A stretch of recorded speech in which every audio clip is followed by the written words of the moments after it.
कांगड़ा दौरे पर पहुंचे लोक निर्माण मंत्री विक्रमादित्य सिंह ने अधिकारियों के साथ की समीक्षा बैठक। हिमाचल प्रदेश में हुए आपदा को लेकर पूर्व मुख्यमंत्री पर कसे तंज, बोले किस मुंह से जनता के बीच जाएंगे जयराम ठाकुर।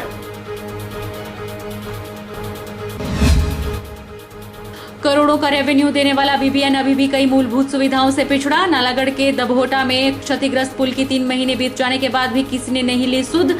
जल्द पुल ठीक करने का प्रशासन ने दिया आश्वासन। जीएसआई ने सौंपी मंडी के आपदा प्रभावित स्थानों की सर्वे रिपोर्ट। विश्वकर्मा मंदिर के पास भूस्खलन वाले स्थल पर 1 करोड़ से होगा प्रोटेक्शन कार्य। रॉक ब्लोटिंग की आधुनिक तकनीक का होगा इस्तेमाल।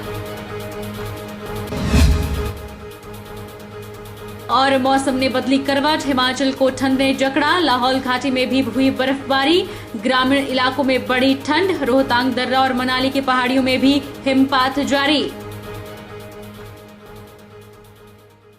नमस्कार, आप देख रहे हैं HP 24x7। मैं हूं जनीशा। जिला कांगड़ा के 2 दिवसीय दौरे पर पहुंचे लोक निर्माण मंत्री विक्रमादित्य सिंह ने नेता प्रतिपक्ष जयराम ठाकुर पर तंज कसे। उन्होंने कहा कि जयराम ठाकुर जनता के बीच किस मुंह से जाएंगे। जनता आने वाले समय में जयराम ठाकुर को खुद जवाब देगी। नेता प्रतिपक्ष जयराम ठाकुर को आड़े हाथों लेते हुए लोक निर्माण मंत्री विक्रमादित्य सिंह ने कहा कि किस मुंह से जयराम ठाकुर जनता के बीच जाएंगे। जनता आने वाले समय में जयराम ठाकुर को खुद जवाब देगी, क्योंकि जब आपदा की घड़ी थी तो प्रदेश सरकार केंद्र सरकार से राहत पैकेज मांग रही थी। जयराम ठाकुर ने केंद्र से राहत पैकेज तो नहीं मांगा, लेकिन पैकेज मिलने पर रोड़े अटकाने शुरू कर दिए। आज प्रदेश सरकार अपने स्तर पर प्रभावितों को राहत प्रदान कर रही है, जिसके लिए प्रदेश की जनता जयराम ठाकुर को कभी भी माफ नहीं करेगी। जब जयराम ठाकुर इन प्रभावित लोगों के बीच जाएंगे तो ये लोग खुद ही उन्हें जवाब देंगे। जिला कांगड़ा के 2 दिवसीय दौरे के दौरान लोक निर्माण विभाग मंत्री विक्रमादित्य सिंह फतेहपुर पहुंचे। यहां कांगड़ा और चंबा के जिला स्तर के सभी अधिकारियों के साथ समीक्षा बैठक करके क्षेत्र में चल रहे कार्यों का जायजा लिया और नए कार्यों पर चर्चा की। उन्होंने अधिकारियों को आदेश दिए कि विकास की गति में तेजी लाए। उन्होंने कहा कि मंड क्षेत्र के लिए विशेष पैकेज का प्रावधान किया जाएगा और जल्द ही प्रदेश के मुख्यमंत्री विधानसभा क्षेत्र में आएंगे और विशेष पैकेज का ऐलान करेंगे। भारतीय भूवैज्ञानिक सर्वेक्षण की टीम ने मंडी जिले में बरसात में विभिन्न जगहों पर बड़े पैमाने पर हुए भूस्खलन और भूधंसाव के कारणों का पता लगाने और रोकथाम के उपाय सुझाने को किए सर्वे की अपनी रिपोर्ट प्रदेश सरकार और प्रशासन को सौंपती है। मंडी शहर में विश्वकर्मा मंदिर चौक के सामने भूस्खलन वाले स्थान पर 1 करोड़ से प्रोटेक्शन कार्य किया जाएगा। भारतीय भूवैज्ञानिक सर्वेक्षण की टीम ने मंडी के आपदा प्रभावित स्थानों की सर्वे रिपोर्ट जिला प्रशासन को सौंपी है। उपायुक्त मंडी अरिंदम चौधरी की अध्यक्षता में हुई बैठक में जीएसआई की रिपोर्ट के आधार पर लोक निर्माण जल शक्ति विभाग को सभी स्थलों पर प्रोटेक्शन कार्यों के लिए 1 सप्ताह के भीतर प्राकलन तैयार करने को कहा गया है। अधिक जानकारी देते हुए मंडी सदर के एसडीएम ओमकांत ठाकुर ने बताया कि मंडी शहर में पुराने सुकेती पुल के समीप विश्वकर्मा मंदिर चौक के सामने भूस्खलन वाले स्थल पर 1 करोड़ से प्रोटेक्शन कार्य किया जाएगा। इसमें रॉक बोल्डिंग की आधुनिक तकनीक का इस्तेमाल होगा। लोक निर्माण विभाग ने इसके लिए प्राथमिक प्राकलन तैयार किया है। कार्य के लिए 30 लाख रुपए वीरवार को ही जारी कर दिए गए हैं और विभाग को तुरंत इसका टेंडर लगाने के निर्देश भी दे दिए गए हैं। वहीं मंडी की टारना पहाड़ी में भूस्खलन और भूधसाव की समस्या के समाधान के उपायों के तहत पहाड़ी में आई दरारों का उपयुक्त सामग्री से भराव के अलावा स्पेज रोकने के उपाय और जल निकासी की सुव्यवस्था के साथ ही अन्य प्रोटेक्शन कार्य किए जाएंगे। एसडीएम ने बताया कि आईआईटी मंडी के पदाधिकारियों से इन सभी भूस्खलन और भूधंसाव प्रभावित संभावित स्थलों पर विशेष सेंसर लगाने का आग्रह किया गया है। आज मीटिंग हुई डीसी साहब की अध्यक्षता में, जिसमें कि रिपोर्ट जो आई है जीएसआई की और आईआईटी की टीम की, उसके संदर्भ में थी। और इसमें जो पहला जो हमारा यहाँ पे, जो मैं अपने सब डिवीज़न की बात करूँ तो जो पहला है हमारा यहाँ पे विश्वकर्मा टेम्पल के पास होटल कोयल के बगल में, उसके लिए जो है वो डीसी साहब ने आदेश दे दिए हैं कि 1 करोड़ का लगभग जो है एस्टीमेट बन के पीडब्ल्यूडी वालों ने बना लिया है और जल्दी विदिन अ वीक जो है वो टेंडर भी हो जाएगा। वहाँ पे वो बोल रहे हैं नट बोल्ट वाली, और उसको कैसे वो जो उनकी जो टेक्निक होती है लूज बोल्डर्स को टाइट करने की और उस पर पक्के करने की, वो वैसे करेंगे उसको। दूसरा जो है अपना पीडब्ल्यूडी और सन्याट जो ऊपर का जो एरिया है तारना हिल्स वाला, उसमें भी अभी जो IPH वाला जो बिल्डिंग है उस पर कुछ नहीं बनेगा, वो डेमोलिश ही होगा। उसके बाद बाकी और डिटेल रिपोर्ट आएगी, अभी अवेटेड है। कहीं कहीं पॉइंट्स जो हैं वहाँ पे IIT की टीम जो है अपने सेंसर्स लगाएगी कि फर्दर कोई स्लाइड या फर्दर कोई उसमें डैमेज तो नहीं हो रहा। उसके साथ ही सर्किट हाउस से रिलेटेड जो अपना एरिया है, इलाका है साइड में, उसके भी प्रोटेक्शन और रिटेंशन की बात मीटिंग में की गई। और इसी संदर्भ में जो है इस GSI की जो रिपोर्ट आई है, इससे related state disaster mitigation fund से पैसे जो है वो सैंक्शन होंगे और जल्द से जल्द जो है काम शुरू होता हुआ आपको दिख जाएगा।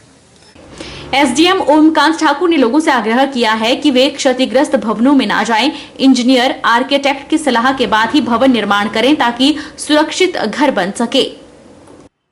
सबसे पहला प्रायोरिटी जो है वो DC साहब ने कहा कि ये जो होटल कोयल के बगल में है ये तो सबसे पहले बन जाएगा। उसके साथ ही लोगों को ये सलाह दी गई है कि जो आपके घर जो कम्प्लीटली डैमेज हो गए उसमें आप अभी ना जाएं, है ना। प्रॉपर आप इंजीनियर से और आर्किटेक्चर से अपना जो है अंदर का स्ट्रैटा स्टडी करवा करके ही फर्दर क्या कंस्ट्रक्ट करना है, और MC और TCP प्लानिंग वगैरह से हेल्प लेके जितनी हो सकती है, जितने फ्लोर आप और जितना जो है वो स्ट्राटा जितना बेयर कर सकता है उतने ही फ्लोर और उतना ही जो है इंजीनियरिंग ढंग से जो है बिल्ड बैक बेटर जो हम बोलते हैं डिजास्टर के बाद जो हमारी स्ट्रैटेजी होती है उसमें आप घर बनाएं, ना कि आनन फानन में और पैसे बचाने के चक्कर में कोई अपने लिए खुद का जो है ग्रेवयार्ड क्रिएट कर ले। गौरतलब है कि समूचे प्रदेश समेत मंडी जिले में जुलाई अगस्त महीने में भारी बारिश के कारण अनेक जगहों पर भूस्खलन और भू धंसाव की घटनाएं हुई थी। उन्हें देखते हुए मुख्यमंत्री सुखविंदर सिंह सुक्खू ने जियोलॉजिकल सर्वे कराकर इसके कारणों का पता लगाने के निर्देश दिए थे। इस संदर्भ में भारतीय भूवैज्ञानिक सर्वेक्षण की टीम ने मंडी जिले में पूरी गहनता से सर्वेक्षण किया और भूभौतिकीय कारकों के व्यापक अध्ययन के बाद अपनी रिपोर्ट सरकार और प्रशासन को सौंपी है। प्रदेश में 4 महीने पूर्व हुई प्राकृतिक आपदा ने पूरे प्रदेश को हिलाकर रख दिया था। वहीं प्राकृतिक आपदा में BBN क्षेत्र में हुए नुकसान से भी सभी रूबरू हैं। हैरानी की बात तो यह है कि पूरे प्रदेश के लिए BBN से करोड़ों का रेवेन्यू जाता है, लेकिन अगर BBN में विकास की बात की जाए तो BBN क्षेत्र अभी भी कई मूलभूत सुविधाओं से पिछड़ा हुआ है। 4 महीने पूर्व हुए प्राकृतिक आपदा में BBN के अनेकों पुल और सड़कें क्षतिग्रस्त हुई थी, जिसमें पिंजौर नालागढ़ 4 लेन पर बने 3 बड़े पुलों का अभी तक कुछ नहीं हो पाया है। BBN को हमेशा से सीमावर्ती क्षेत्र होने का खामियाजा भुगतना पड़ता है। पिंजौर नालागढ़ मार्ग पर बने 2 पुल हरियाणा और एक हिमाचल राज्य का पुल है। वहीं नालागढ़ भरतगढ़ ऊना मार्ग पर दभोटा के साथ बना पुल जो पंजाब में पड़ता है 9 जुलाई को ही धंस गया था। उसके बाद इसके ऊपर से ट्रैफिक बंद कर दिया गया था, लेकिन 3.5 महीने बीत जाने के बाद भी किसी ने इसकी सुध नहीं ली। फिलहाल एक अस्थायी रास्ता तो ग्रामीणों ने बना लिया, लेकिन उस पर बड़े वाहन ले जाना मुश्किल है और छोटे वाहन भी बड़ी मुश्किल से निकलते हैं, जिसके कारण वाहनों को घनौली ढेरोवाल होकर नालागढ़ जाना पड़ रहा है, जिससे आम लोगों के साथ साथ उद्योगपति भी बुरी तरह परेशान हैं। करीब 2.5-3 माह पहले चंडीगढ़ में 3 राज्यों के मुख्य सचिवों की बैठक हुई थी, लेकिन अभी तक उसका कोई असर नहीं दिख रहा। ये बहुत बुरा हाल है यहाँ पे, और जिस तरीके से ये मौसम खराब हो रखा है उससे तो कुछ भी अनहोनी घटना हो सकती है। इसलिए पुल का कम से कम जल्द से जल्द इसका जो है कोई ना कोई सॉल्यूशन होना चाहिए इसका। जी मैं नौकरी करता हूँ इधर जी। हाँ जी, ये बहुत दिक्कत हो रही है सर। देखो साढ़े कपड़े भी लिपट के, साढ़ा मोटरसाइकिल बैग खराब हो गया जी। सर जी ये बात है, मैं प्रशासन को ये बात कर रहे हैं, मैं रोड चालू होना चाहिए जी। ठीक है जी, हम यहाँ ड्यूटी को जाते हैं, कभी कपड़े खराब हो जाते हैं। मैं हरवंश पटियाल, अध्यक्ष लघु उद्योग भारती हिमाचल प्रदेश। आपने बहुत अच्छा सवाल किया है कि हमारे अभी जब त्रासदी हिमाचल प्रदेश के अंदर आई तो BBN क्षेत्र भी एक तरह से टापू की तरह बन गया। इसके चारों तरफ के जो भी ब्रिजेस थे, पुल थे, वो टूट गए, और अभी भी जो दभोटा का पुल है उसका एक किनारा टूटा हुआ है, एक पाया उसका टूटा हुआ है, लेकिन उसके ऊपर अभी तक कोई भी कार्रवाई अमल में नहीं लाई गई, और जिससे हमारे जो यातायात व्यवस्था वो पूरी तरह से चरमरा चुकी है। लोगों को बाया रोपड़ अपना सामान भेजना पड़ रहा है, और जितनी भी हमारी इंडस्ट्री है उसका जो भी रॉ मटेरियल है वो बाया रोपड़ घनौली होके यहाँ पहुँच रहा है, जिससे बाया रोपड़ जाने से घनौली, जगातखाना ये जो मार्ग है ये भी अवरुद्ध हो रहा है बार बार। एसडीएम नालागढ़ दिव्यांशु सिंगल से बात की गई तो उन्होंने बताया कि गत करीब 2.5 माह पहले पड़ोसी राज्यों से संबंधित पुलों सड़कों को हुए नुकसान को लेकर चंडीगढ़ में तीनों राज्यों के मुख्य सचिवों की संयुक्त बैठक हुई थी, जिसमें भारी बरसात के चलते हुए नुकसान पर विस्तार से चर्चा हुई। दभोटा पुल का मुद्दा भी प्रमुखता से उठाया गया, जिसके बाद इसका आंकलन भी किया गया। शीघ्र ही पंजाब सरकार से दोबारा संपर्क किया जाएगा और जल्द पुल को ठीक कर लोगों के आने जाने के लिए खोल दिया जाएगा। तो दभोटा पुल है वो हिमाचल और पंजाब के बॉर्डर पे पड़ता है, तो जो पुल की कंस्ट्रक्शन या रिपेयर है वो हमारे क्षेत्राधिकार में नहीं आती है, तो पंजाब सरकार का भी उसमें अग्रीमेंट जरूरी है। तो ये जो निर्णय लिया जाना है वो सरकार से सरकार के स्तर पर है, तो जब वो निर्णय लिया जाएगा, जब उसके लिए एस्टीमेट प्रिपेयर होगा, फंड सैंक्शन किया जाएगा, तो it's a government to government decision and वो हमारे लेवल। वर्षों से Chamba Pathankot national highway 154A अपनी बदहाली पर आंसू बहाने को मजबूर था। अब खस्ता हाल सड़क पर वाहन चालकों को कोई परेशानी नहीं होगी। करीब 1 किलोमीटर की है बालू से आगे की ओर जाने वाली सड़क मार्ग जल्द ही चकाचक हो जाएगी। चंबा पठानकोट हाईवे की डबल लेन सड़क बनाने का काम लगभग पूरा हो चला है। जल्द ही इस पर टायरिंग का काम भी शुरू हो जाएगा। हाईवे निर्माण में लगी कंपनी द्वारा बालू में साच खड्ड पर नवीन तकनीक से डबल लेन आधुनिक पुल का निर्माण कार्य भी युद्ध स्तर पर जारी है। स्थानीय लोगों का मानना है कि बालू में डबल लेन पुल बन जाने से यातायात सुचारू रूप से चलेगा और पैदल गुजरने वाले राहगीरों को भी कोई परेशानी नहीं होगी। उनके अनुसार पुल और हाईवे निर्माण कार्य में लगी कंस्ट्रक्शन कंपनी द्वारा लोगों की सुविधा को ध्यान में रखकर युद्ध स्तर पर काम करवाया जा रहा है, जो कि चंबा की जनता के हित में सराहनीय है। चंबा के बालू में साचखड्ड पर पुराने सिंगल लेन पुल पर एक बार में एक ही वाहन गुजर पाता था। वहीं नेशनल हाईवे बनने के बाद इस स्थान पर डबल लेन पुल की आवश्यकता थी, जिसे सरकार द्वारा बनाकर लोगों को सुविधा दी जा रही है। इस सड़क के बनने से स्थानीय लोग बेहद ही खुश हैं। बेनिफिट है, आने वाले बहुत बेनिफिट होगा। मतलब रास्ता चौड़ा हो रहा है, लोगों को काफ़ी दिक्कत थी इस पुल से, ट्रैफिक जाम रहता था और मैं सोच रहा हूँ जो ये पुल बनेगा बहुत अच्छा बन रहा है और जो ठेकेदार है बहुत अच्छा काम कर रहा है और काफ़ी फास्ट कर रहा है। बाकी लोगों को आगे से फ़ायदा ही होगा, नुकसान तो कुछ नहीं है। आगे आने वाले भविष्य में सबको फ़ायदा ही इसमें।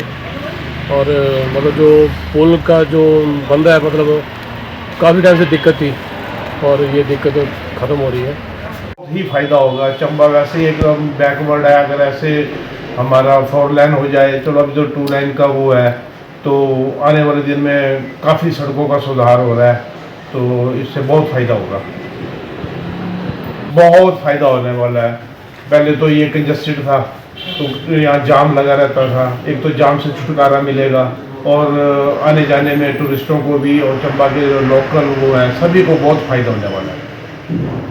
मैं तो कहता हूँ कि जितने भी स्पोर्ट हैं जो छोटे हैं उनको बड़ा किया जाए। इसमें एक बार और है कि जो पैदल चलते हैं राहगीर, उनके लिए भी अलग से एक वो बन रहा है। इससे बहुत अच्छा हो जाएगा कि वही चलो पैदल वाले के लिए अपना अलग से रास्ता मिलेगा, उनको कोई ट्रैफिक की वो नहीं होगा, उनको कोई नहीं तो कई बार कई एक्सीडेंट हो जाते हैं मेन, उसमें कई बार राहगीर रास्ते में आ जाते हैं, तो उनका अलग से बनेगा, तो इससे बहुत अच्छा।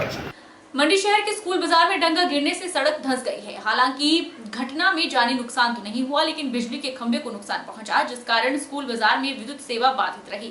डंगा गिरने के बाद से सड़क तंग हो गई, जिस कारण जाम की स्थिति पैदा हो रही है। मंडी शहर के बॉयज स्कूल के पास बन रहे शॉपिंग मॉल और पार्किंग के भवन निर्माण के साथ फिर भूस्खलन हुआ है, जिससे मंडी शहर के स्कूल बाजार में मुख्य सड़क धंस गई। घटना आज सुबह घटी। लैंडस्लाइड के चलते बिजली का खंभा भी गिर गया, जिस कारण स्कूल बाजार में बिजली गुल है। वहीं डंगा गिरने से सड़क भी धंसी है, जिस कारण स्कूल बाजार वाली सड़क पर ट्रैफिक देखने को मिल रहा है। वहीं घटना के बारे में जब दुकानदार से बातचीत की गई तो उन्होंने बताया कि डंगा बैठ गया था, जिस कारण सुबह कुछ लोग सड़क किनारे पत्थर रख रहे थे।